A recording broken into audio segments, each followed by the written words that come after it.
Assalamualaikum warahmatullahi wabarakatuh. Jumpa lagi dengan kami Ngenet, yaitu segala sesuatu tentang dunia internet. Tapi pada kesempatan kali ini kita akan membahas tentang dunia website. Khususnya adalah bagaimana cara memelihara portal berita atau news, ya biasanya disebut dengan news itu.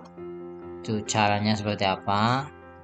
Kami berikan berdasarkan pengamatan kami di dunia internet, juga pengalaman dalam diskusi dengan beberapa teman-teman.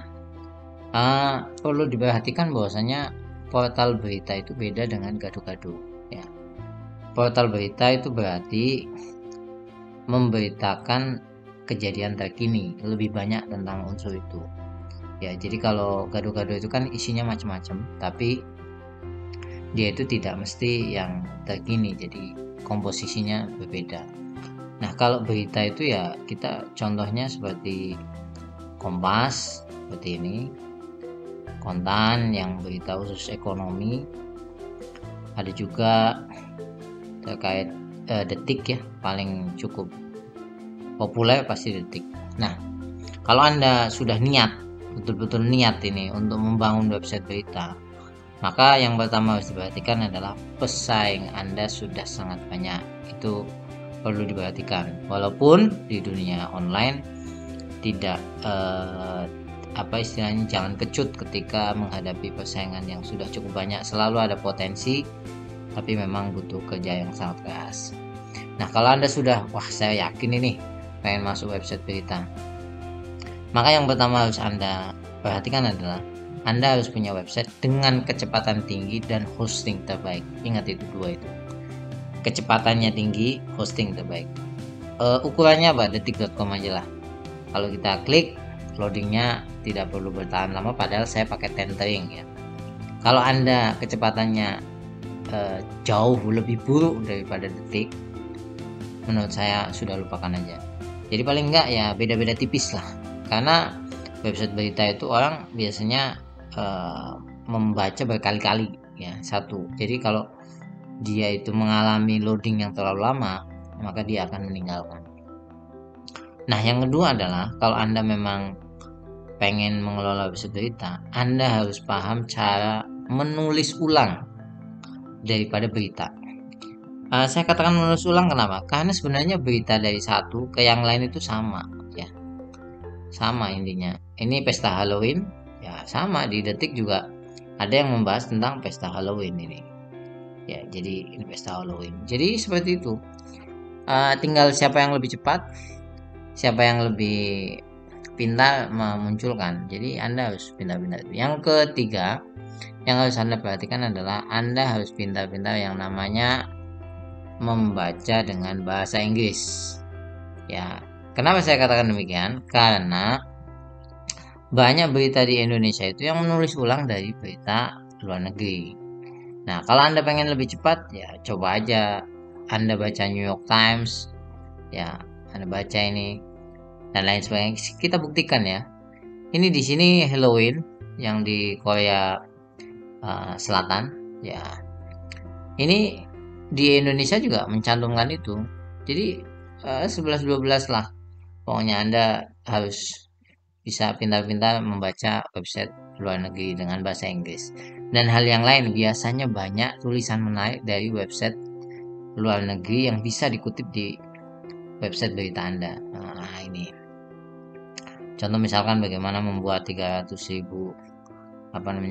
lukisan. Ya, jadi seperti itu. Nah, yang berikutnya adalah kalau Anda tidak mampu menulis dalam satu hari atau memproduksi tulisan dalam satu hari sebanyak lebih dari 15, menurut kami lupakan aja kalau Anda pengen membuat website berita. 15 itu menurut saya itu pun paling minim ya.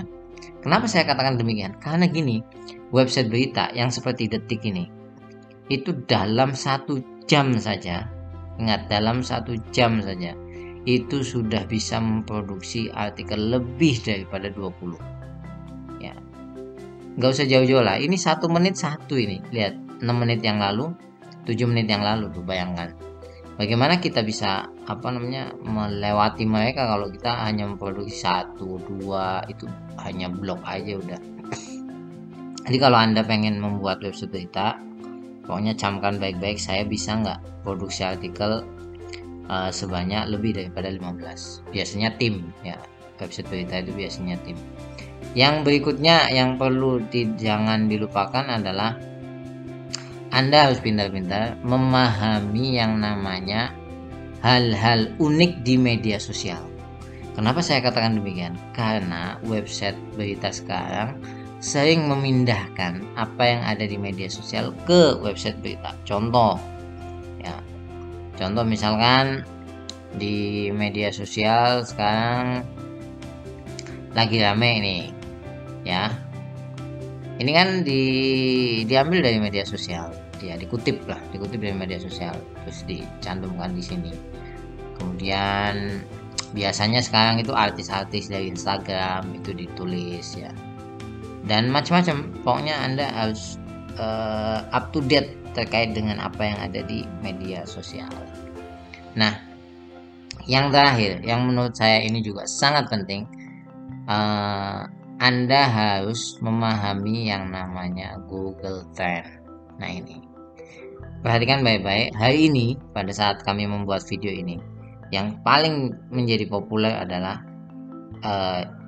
terkait dengan tewasnya massa di pesta Halloween Korea Selatan. Lihat semua berita. Mulai dari kontan ya, itu memberitakan Halloween. Mulai dari Kompas itu juga tragedi Halloween. Kemudian sampai Detik itu juga memberitakan tentang Halloween. Nah, itu semuanya bisa berdasarkan di sini. Anda harus paham betul tentang Google Trend. Kami sudah pernah membahasnya. Jadi kalau Anda tidak mengetahui pola Google Trend, wah, ketinggalan Anda. Ini tren penelusuran real time. Kita bisa klik jumlah harian nantinya. Ini juga bisa harian, ini real time. Jadi Anda bisa lihat dan kemudian Anda harus update. Nah, yang juga kadang ditinggalkan adalah, apalagi kita sebagai personal ya, tidak memahami pola bisnis website berita. Kalau Anda masuk di dunia website berita, jangan hanya mengandalkan AdSense. Sekali lagi, jangan Anda mengandalkan AdSense. Kami sedikit saja mengulas bagaimana pola Detik ya, detik.com. Detik.com ini salah satu ekosistem bisnisnya TransCorp. Bisa kita buktikan daripada berita bagaimana dia mempromosikan. Contoh ini, tiket Trans Snow World Surabaya. Nah, ini kan milik Trans, jadi selalu diberitakan. Yang lain, ini juga ada. Nah, ini Mega Travel, ini punya Bank Mega. Nah, itu kan satu lingkup, jadi satu ekosistem besar. Nah, Anda juga harus, kalau memiliki website berita, paling tidak Anda paham dunia bisnisnya. Biasanya kerjasama dengan tokoh, biasanya bekerja sama dengan bisnis, biasanya bekerja sama dengan pemerintahan daerah, gitu-gitulah. Kalau Anda memiliki semua kompetensi itu, maka Anda layak masuk di dunia website berita yang pengunjungnya memang melimpah sekali. Pengunjungnya melimpah, jadi potensi untuk mendapatkan cuan cukup besar. Dan kami pernah mewawancara pengelola website ya, yang mana website itu website berita tapi pribadi nih. Jadi dia tim sama 4 orang. Hanya saja dia tidak mau menyampaikan websitenya apa. Dia mengatakan penghasilan dia sekitar 16 juta dibagi 4 orang, satu manajer. Ya lumayan lah, sekitar 4 jutaan gitu dalam 1 bulan. Jadi cukup menggiurkan. Apalagi kalau misalkan pengunjungnya udah banyak, kemudian banyak yang setia, bisa jauh lebih daripada itu. Sampai ketemu lagi. Jangan lupa untuk subscribe, like, dan komen. Terima kasih banyak. Assalamualaikum warahmatullahi wabarakatuh.